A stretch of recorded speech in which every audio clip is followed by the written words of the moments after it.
Good morning.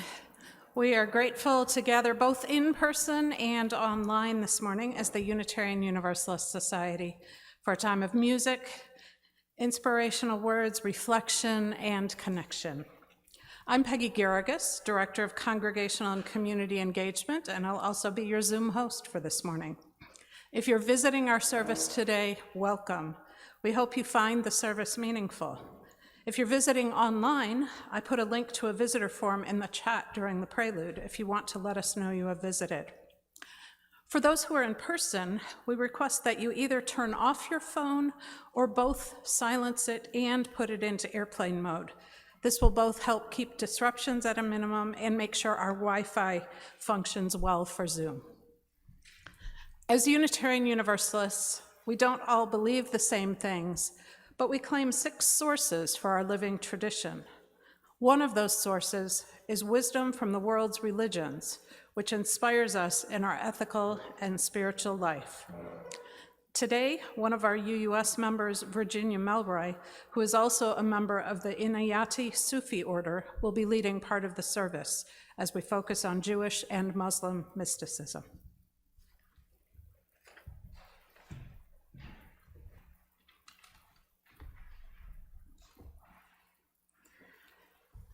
Good morning.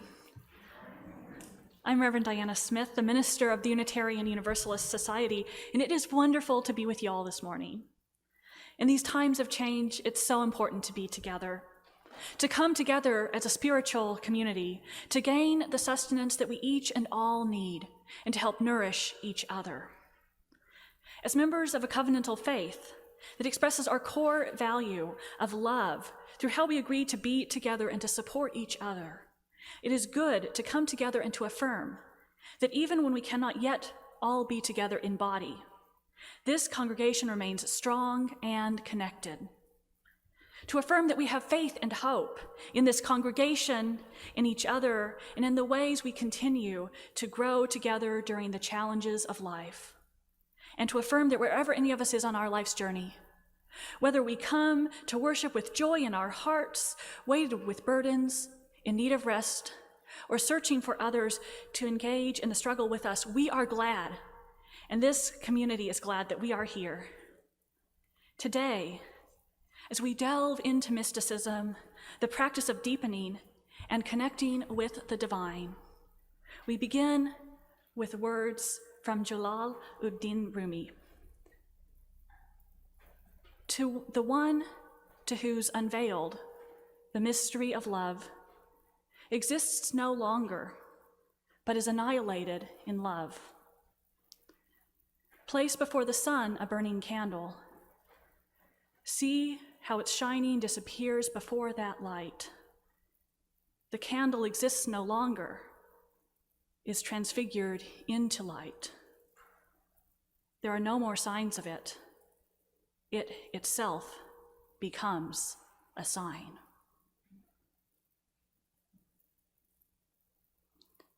And so as we come together in this service, I invite you to find a comfortable position, placing your feet on the floor if you can, and breathe with me as we each find a centered place in our bodies, in this room, in this sacred place, wherever we are.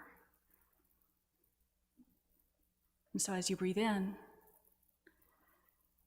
let the air fill your belly and your lungs. As you breathe out, let your lungs exhale and breathe out until your belly is empty of air. As you breathe into your belly again, breathe in your connection to this place wherever you are. And as you breathe out, let your cares and stress seep out of your body to be held by the earth and by this community. I invite you to breathe in deeply and out slowly a few more times as we join together in silence.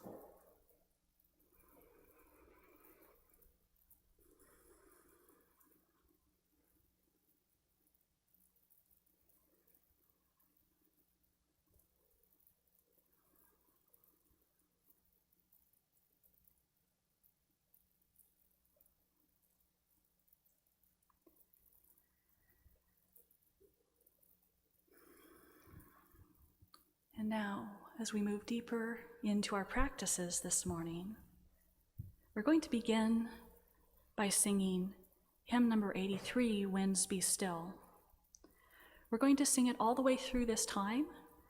This song will be one we return to again and again in this service as we deepen in the meaning of it. If you're at UUS, please sing softly into your mask, hum, or move your hands or body with the music. If you're at home, feel free to sing as loudly as you'd like.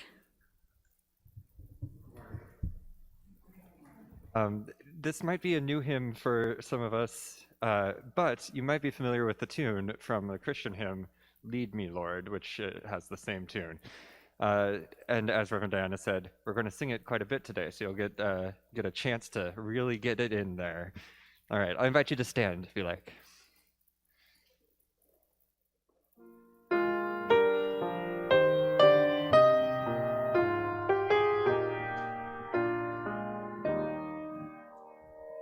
Winds be still, storm clouds pass and silence come.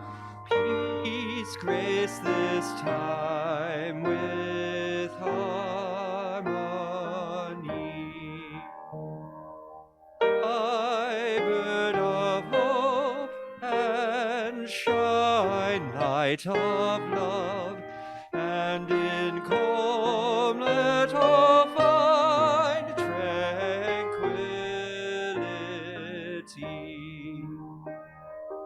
Bird fly high, lift our gaze toward distant view, help us to sense life's mystery. Fly high and far, and lead us each to see how we move through the winds of eternity. Light shining, illuminate our inward view, help us to see with clarity. Shine bright and true, so we may join our songs in new sounds that become full symphony.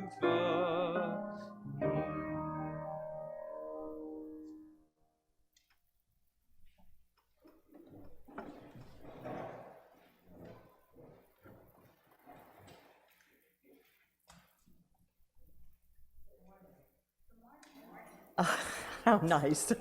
It's lovely. I'm Margaret Kinsman, your worship associate this morning. As Unitarian Universalists, we light a flame within a chalice as a symbol of sanctuary and safety, to unite us in our worship and to remind us of our ongoing search for the light of truth. Please join me in the responsive words. Life is a gift for which we are grateful. We gather in community to celebrate the wonder and mystery of this great gift. So let us now kindle the flame of our liberal religious heritage and renew our covenant of mutual love and care. Love is our doctrine, the quest for truth,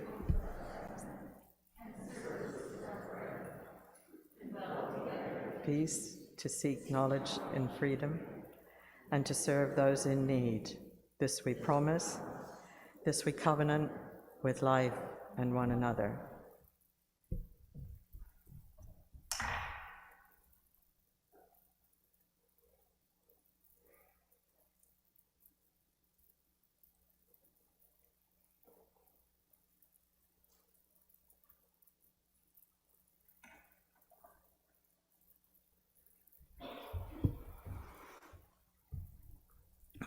Each week, when we light a candle for justice and healing, we hold space for our understanding of interdependence, that our liberation is bound up with every other person's liberation, and our feelings of rage and heartbreak over the ongoing pandemics of illness and racism, the devastation of climate chaos, and the waves of trauma washing over our world.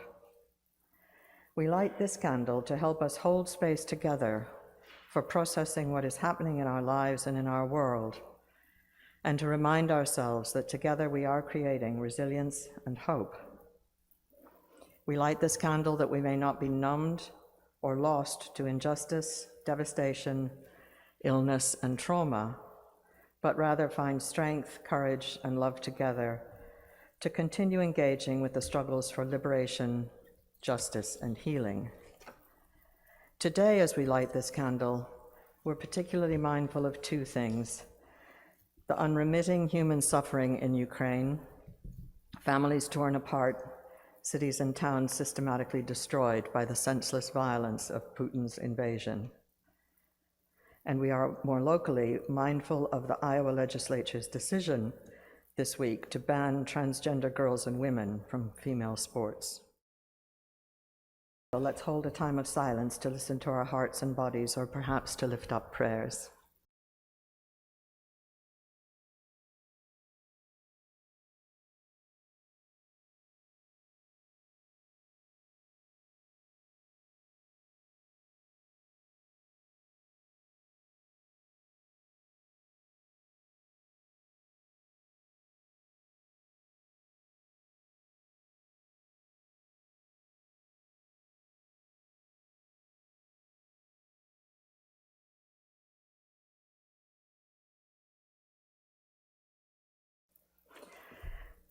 As Xinwei and Alex play our centering music, please take this time to sink more deeply into the presence of each other, joining in the singing if you wish.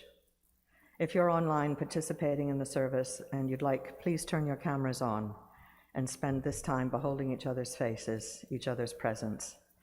And please feel free to use the chat to let us know that your chalice is lit.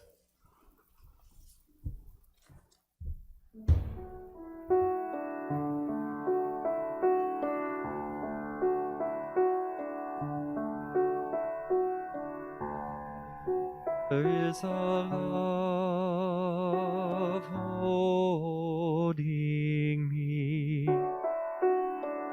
There is a love holding all that I love. There is a love holding all I rest in love. There is a love holding us. There is a love holding all that we love. There is a love holding all we rest in love.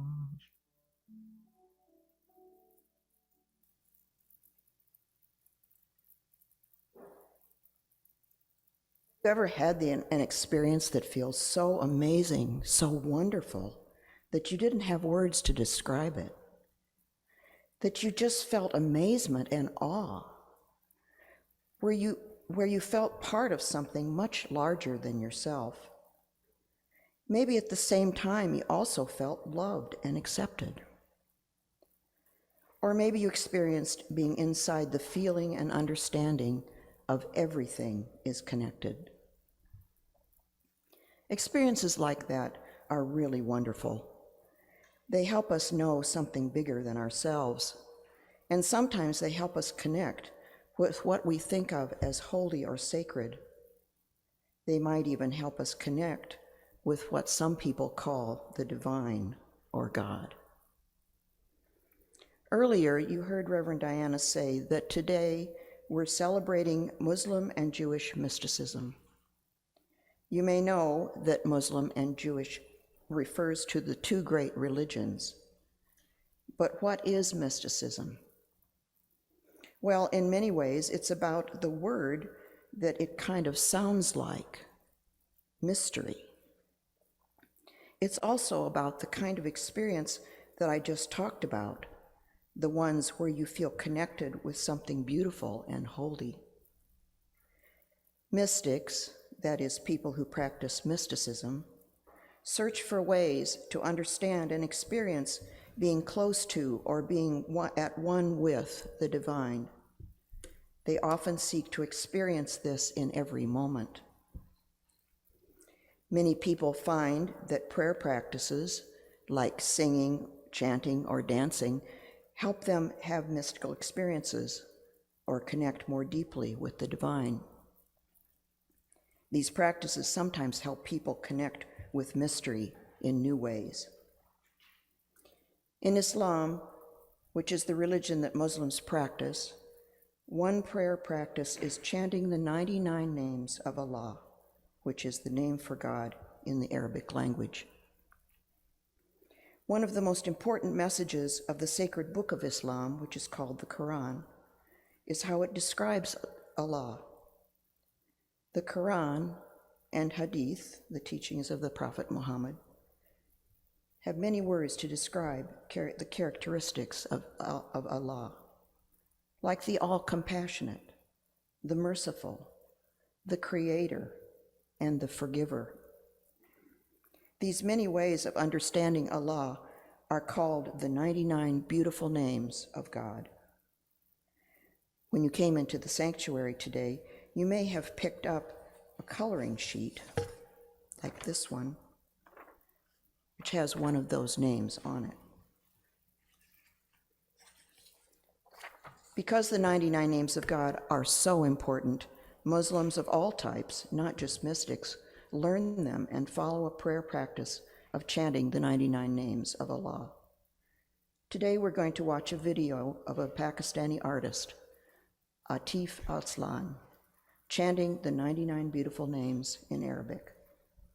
At the bottom of the screen, you'll see what the names mean in English.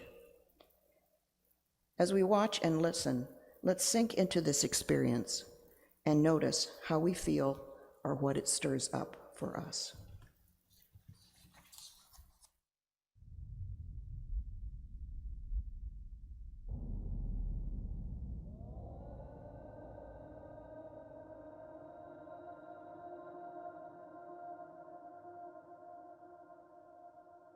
يا من هو الله الذي لا إله إلا هو الرحمن الرحيم الملك القدوس السلام المؤمن المهيمن العزيز الجبار المتكبر الخالق البارئ المصور الغفار القهار الوهاب الرزاق الفتاح العليم القابض الباسط الخافض الرافع المعز المذل السميع البصير الحكم العدل اللطيف الخبير الحليم العظيم الغفور الشكور العلي الكبير الحفيظ المقيم الحسيب الجليل الكريم الرقيب المجيب الواسع الحكيم الودود المجيد الباعث الشهيد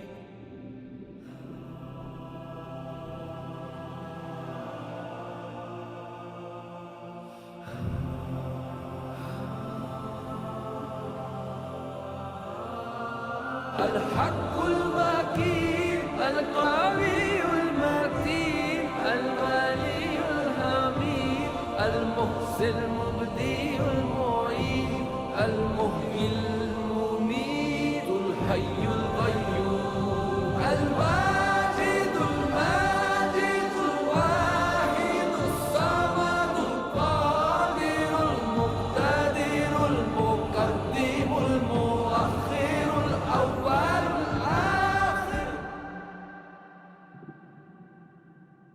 الظاهر الباطن الوالي المتعال البر التواب المنتقم العفو الرؤوف مالك الملك ذو الجلال والإكرام المقسط الجامع الغني المغني المانع الظاهر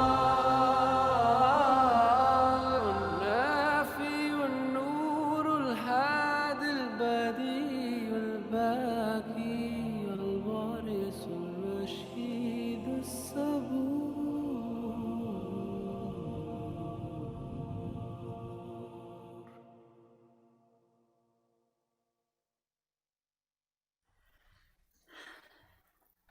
Beautiful. Now, we've come to the time of the service when we have begun to once again start singing kids to religious education programming.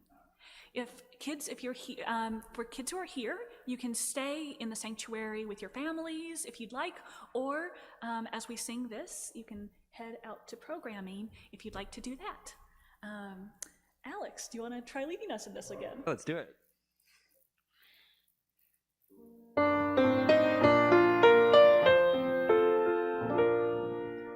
Go now in peace, may love guide all your ways.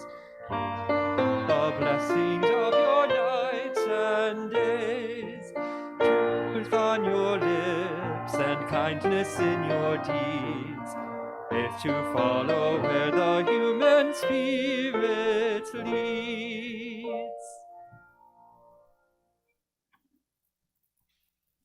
Now we get to do the hymn that we already have practiced a little bit, but we're going to split it up with some readings. So here's verse 1.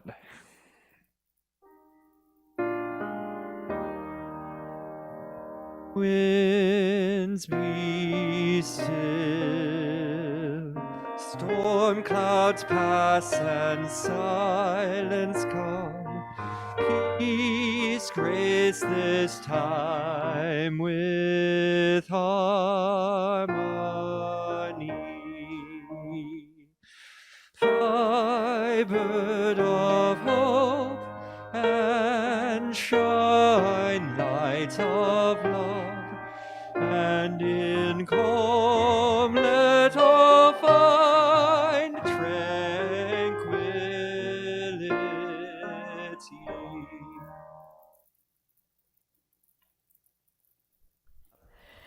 This is a reading from an anthology called the Tzavat Ahariva. It's an anthology of collected Hasidic teachings about prayer. The word tefillah it translates as prayer. The purpose of tefillah is to encounter the divine as fully as possible, using patience. So this piece of advice comes from that anthology. When praying, move gradually. Do not exhaust all of your strength at the outset. Rather, begin slowly, and in the midst of your prayer, cleave to God with greater intensity. Then you will even be able to recite the words of prayer very quickly without losing your focus. While you may be unable to connect with God at the beginning of prayer, continue to recite your words with attention and focus. Strengthen yourself step by step until God helps you to pray more intensely. How did the rose ever open its heart to give to this world all of its beauty? It felt encouragement of light against its being. Otherwise, we all remain too frightened. Let's join our voices in singing verse 2 of Winds Be Still.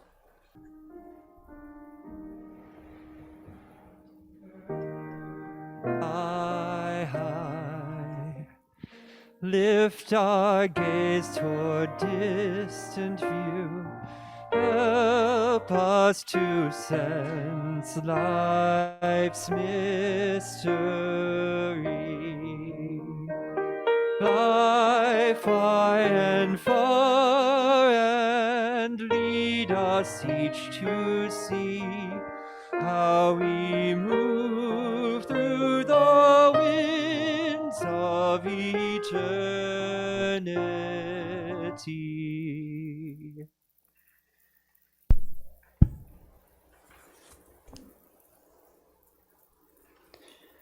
The words of meditation for this morning are adapted from the Sufi Book of Life by Neil Douglas Klotz. This book was published in 2005 by Penguin Putnam and is used by permission today from the Aboon Network.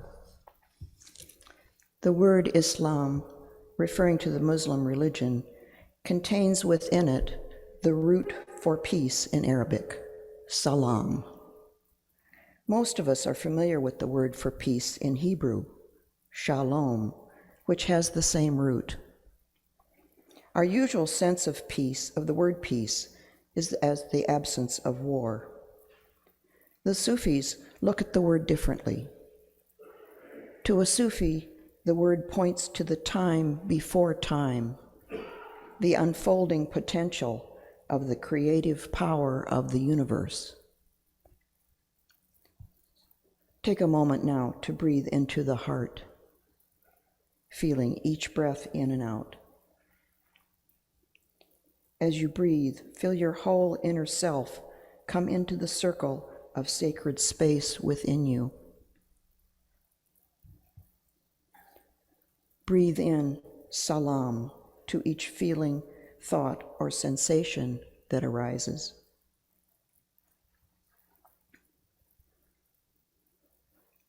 Let yourself feel the preciousness of life that we have been given and the blessings of this moment.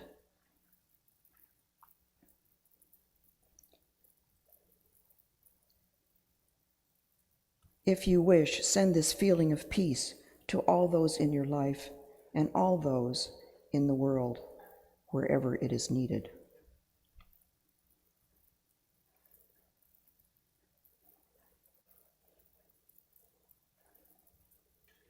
Allow this sense of peace to connect you to all those who have been here before us and to all those who will come after us in the great caravan of unfolding creation.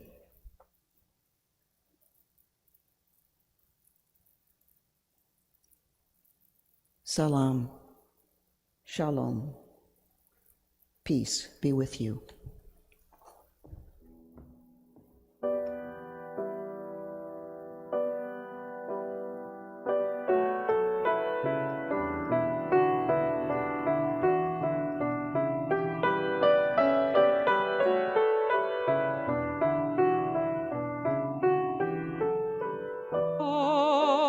Bid me welcome, yet my soul drew back, guilty of dust and sin.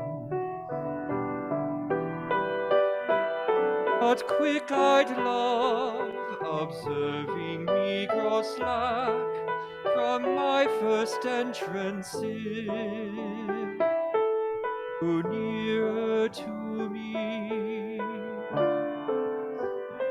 sweetly questioning if I lacked anything.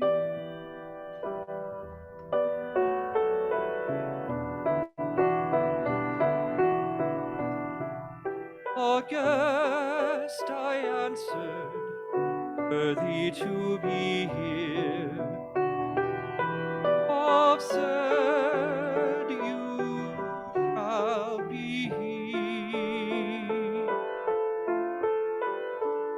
I, the unkind, ungrateful, ah, my dear, I cannot look on thee.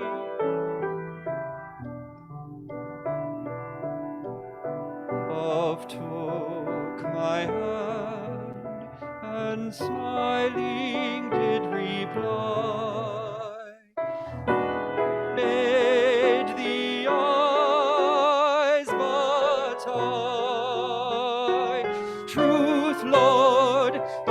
I have marred them. Let my shame go where it doth deserve.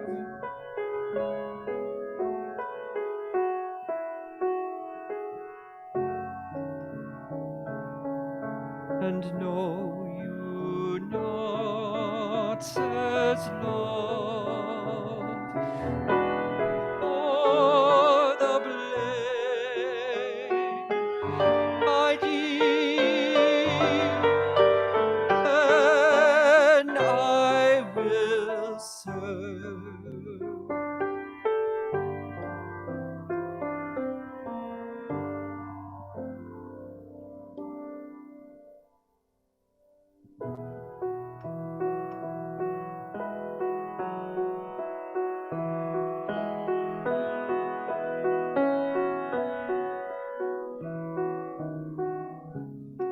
Must sit apart as love and taste my meat.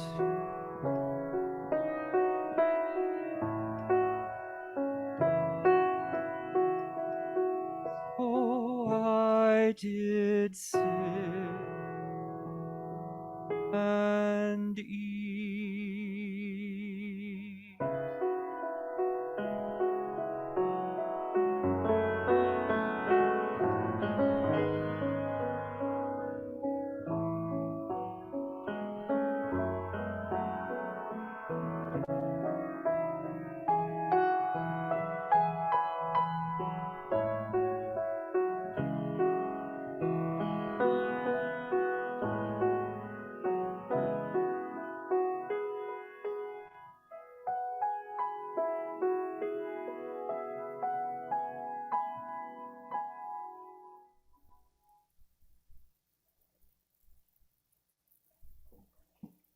Standing on two logs in a river might do all right, floating with the current while humming in the now.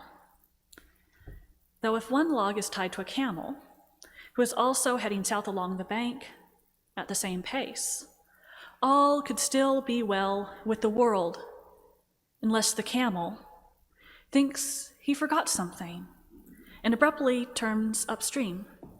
Then, uh-oh. Most minds do not live in the present and can stick to a reasonable plan. Most minds abruptly turn and undermine the chance of humming. This reading is called Removing the Veil by Rabbi Dov Ber. He was an 18th century rabbi in Poland who was one of the co-founders of Hasidic Judaism.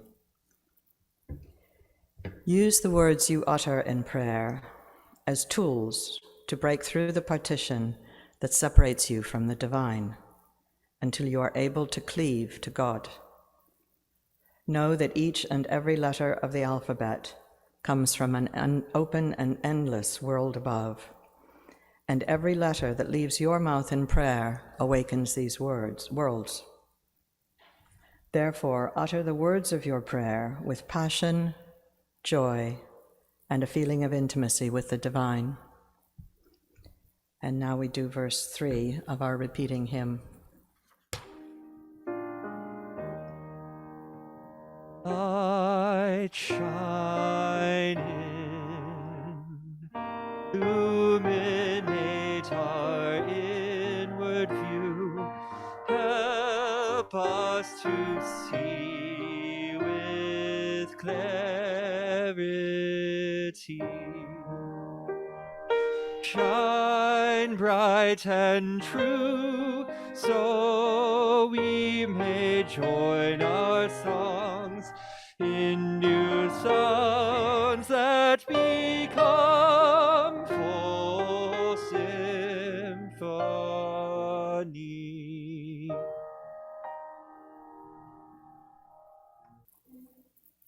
In Jewish and Muslim mysticism, some primary motivations and goals are desire for unity with the divine in an appreciation or experience of the divine in every moment.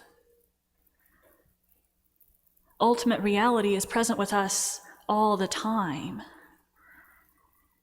And one of the things that mysticism brings us is the importance of seeing differences as well as similarities. It teaches us that experience of separation with the divine is an illusion. One way of looking at this is that the divine spark is in all of us, or the beloved light, beauty in Sufi mystical poetry is usually God. In the Quran, God is as close as the neck vein, but is not immanent. And so in different ways of mysticism, of experiencing mysticism, the divine can be seen as something that is within all of us, or something that we can get close to, but never actually completely embody. As we move into looking at Jewish and Muslim mysticism, many of us sitting here as Unitarian Universalists may be thinking about how this might be similar to transcendentalism. Transcendentalists, many of whom were Unitarians, and who strongly affected how Unitarian Universalism has developed, were deeply influenced by mystical experience and read many Islamic mystics, as well as being exposed to Jewish mysticism. Ralph Waldo Emerson wrote in Nature, "I become a transparent eyeball. I am nothing. I see all. The currents of universal being circulate through me. I am part or particle of God." In other words, a person comes to a clearer understanding of the divine and the world, finds connection, unity, and experience of the divine by spending time in nature. Many Unitarian Universalists have come to embrace this kind of understanding. Others don't, and all of that is okay. And one of the special pieces of this type of experience of mysticism is an understanding of divinity everywhere, an emphasis on direct experience and inspiration, on appreciating feeling as part of how we understand the world and how our soul expands into the universe. For many of us, this has connected with the liberal religious idea of a central ultimate reality, understood through human experience, and finding different expressions or understanding through words and cultural forms. In transcendentalism, sometimes we can kind of creep into a bit of a heady kind of understanding of mysticism, but rather being heady, existing in a world of thought, as it might be easy to think of it, in mysticism, there's a great focus on practice. While this can be present in transcendentalism, this particularly finds expression in Jewish and Muslim mysticism. In mysticism, we find that we practice spirituality or religion, and practicing means that we never get to a finished or static place with it. It means that, like a potter or like a musician, we keep doing something over and over again to come anywhere close to mastering it.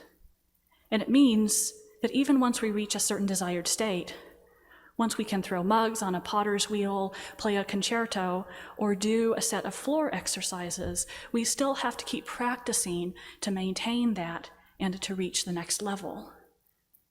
And this is part of what happens with prayer in mysticism. Prayer is a journey where we strip away layers of thought and ego to get to their essence and a sense of greater unity. As Orr Rose says in God in All Moments, mystical and spiritual wisdom from Hasidic masters. The purpose of prayer is to encounter the divine as fully and intimately as possible. This meeting does not happen instantly, but takes time and care, like any romantic courtship. The Hasidic masters instruct us to be patient. This is part of what you heard in the two readings that Margaret shared.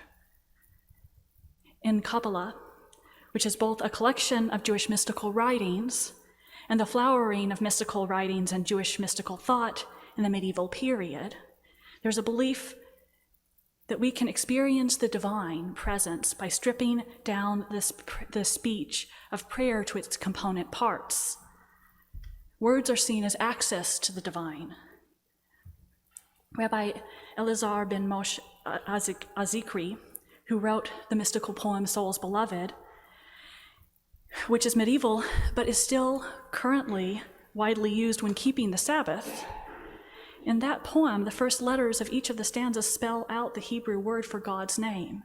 The words mean, "Beloved, glorious Ancient of Days, reveal yourself." In this way, in praying, not only is one experiencing the meaning of the words of prayer, but is saying a larger prayer as one prays. We also find similar practices in Islamic mysticism. Dhikrullah, the remembrance of God, is a central spiritual method in Sufism. It helps polish the mirror of the heart so that it may be an undisturbed reflection of the divine. Dhikr involves repeating God's names and qualities aloud or silently, and often includes music and mystical dance that invokes specific states. Through the practice, a person understands at deeper and deeper levels their inner being and their unity with God. In Islam, salat is the word for the ritual practice and postures of prayer. It's performed 5 times a day at a minimum and involves thought, word, and action. The salat postures spell out the Arabic word for Adam, the first created human and the first prophet. An interesting parallel and an interesting difference. The person doing salat recites verses from the Quran. That is, they recite prayers while doing the postures. Another way of deepening our practice. Another aspect of mysticism is extraordinary creativity, the use of symbols, imagery, and words that can reveal unexpected truths and can help a practitioner see more deeply. In Jewish mysticism, Sephirot are the mystical emanations of God that reveal the inner realm of divine life. The imagery of the Sephirot is stunning and is easy to get lost in if you pay too much attention to the surface of the images or words. We find similar experiences appearing in Islamic art. And in these ways and others, religion becomes not primarily a set of beliefs, but a creative outpouring, a lived and embodied experience where we find one layer of meaning and then another, and we deepen throughout. And part of what defines it and what gives anything its character is intention. That is the intention of finding unity of the divine, of entering into the practice with that intention, or an appreciation of or connection with the divine in all moments. One of the pieces I want to leave you with as we move towards our ending of this service is practice. Because in mysticism, it's not all about a heady experience. Rather, it is about practice. Practice meaning that we never get to a finished or static place with it. There's a Kabbalistic belief that through properly fulfilling commandments, a person creates channels for divine blessings to flow through the world, and so in continuing the practice, one is creating greater and greater blessing that is constantly flowing. Through practice, one becomes as close to the divine throughout the day as you are during prayer. And spiritual practice is a way of polishing the mirror of the heart so that it can more accurately catch a glimpse of and reflect the divine, or love. Innovating, experimenting, and cultivating creativity in our spiritual practices can help us in our free and responsible search for truth and meaning as Unitarian Universalists. And so whatever our path, whatever our emphasis on practice or intentionally cultivating creativity, whether through symbol, imagery, or embodied practice, these can enrich our spiritual journeys. So may we learn, so may we practice, so may it be. Blessed be. Amen.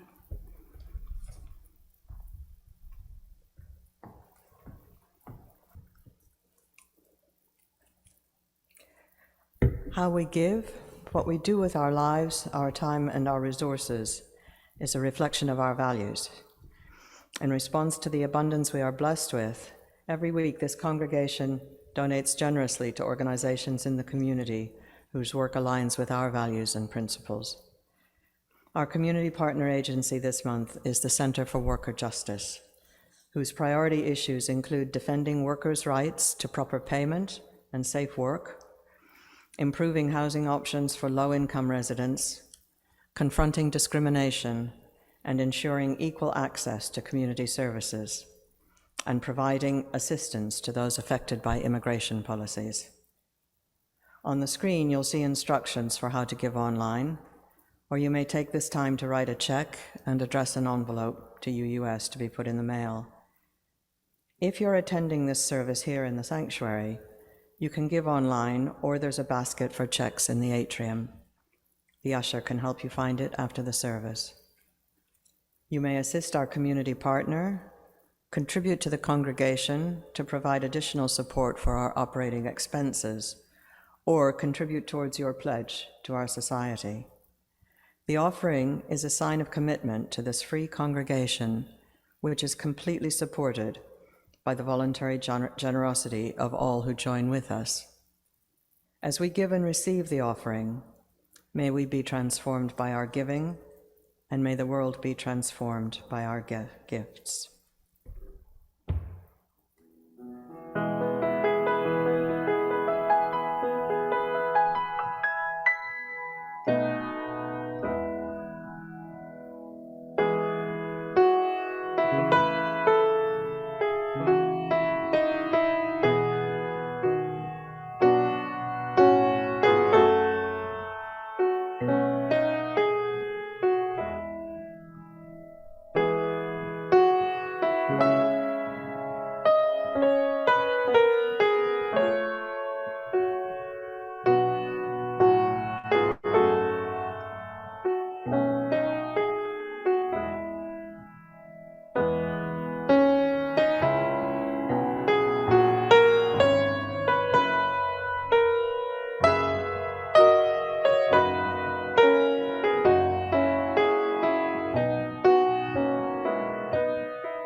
Nurturing gratitude and how we understand and express interdependence is part of how we live into our Unitarian Universalist faith.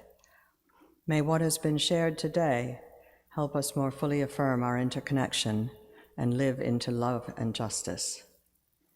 Immediately after the service, we will have time for all to join in conversation and community online.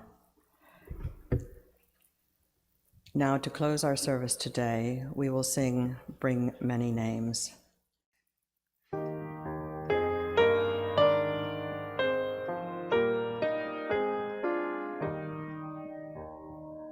Bring many names, beautiful and good, celebrate in parable and story, holiness and glory, living, loving God.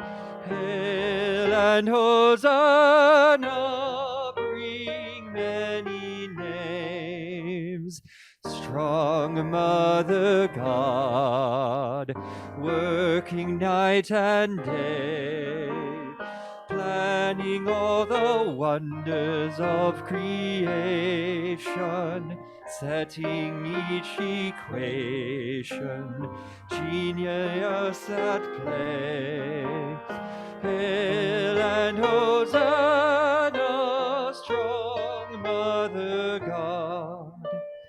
Warm Father God, hugging every child, feeling all the strains of human living, caring and forgiving, till we're reconciled. Hail and Hosanna, warm Father God, old aching God, gray with endless care, calmly piercing evil's new disguises, glad of new surprises, wiser than despair. Hail and Hosanna, old aching God, young growing God, eager still to know, willing to be changed by what you've started, quick to be delighted, singing as you go. Hail and Hosanna, young growing God, great living God, never fully known, joyful darkness far beyond our seeing, closer yet than breathing, everlasting home. Hail and Hosanna, great living God. Please join me in the words for extinguishing the chalice.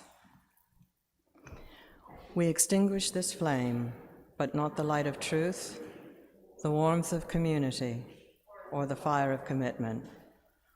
All these we carry in our hearts and in our minds until we are together again.